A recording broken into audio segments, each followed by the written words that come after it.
എങ്ങനെ ഉണ്ടാവും ചെരുവ്? ഞാനാ വൈബ്രേറ്റർ വന്നു. അപ്പൊ ഇന്ന് പ്രതി ഞാനാണല്ലേ? മക്കളെ അല്ലോ കുറച്ചു പോലെ ഇവിടെ ചെരുവ് ചാലാ നിന്നുകളെ എന്നിട്ടാ കാര്യം ഒരു വേഗിൻ്റെ തടിമക്ക് ഇട്ട് ഇൻഷാല്ലാ നല്ല സെറ്റാക്കിയിട്ട് എന്ത് ചെയ്തിക്കണേ നിലം കോൺക്രീറ്റ് കാര്യങ്ങളൊക്കെ ഇതാ പെർഫെക്റ്റ് ആയിട്ട് ചെയ്ത് കേട്ടോ. നല്ല വൃത്തിയിൽ മാഷാല്ലാ എല്ലായിടത്തുള്ള പോലെ തന്നെ നല്ല സെറ്റപ്പിൽ എന്ത് ചെയ്തിക്കണേ നല്ല വൃത്തി ചെയ്ത് കേട്ടോ മാഷാല്ലാ. ഓക്കെ കണ്ടില്ല നിങ്ങൾ ഫുള്ള് സെറ്റാട്ടാ.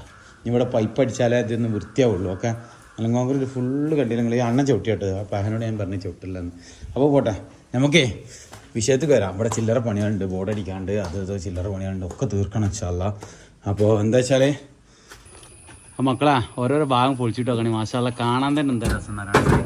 ചെരുവിൻ്റെ ഉള്ളത് മാഷാല്ലാ ഇങ്ങോട്ട് നോക്കണേ. മെയിൻ സ്ലാബ് പൊളിച്ചിനൊക്കെ എന്താ സലാക്ക വൈബ്രേറ്റർ വന്നതിന് എങ്ങനെ ഉണ്ട്? പറഞ്ഞാണ് ഇൻഷാറല്ല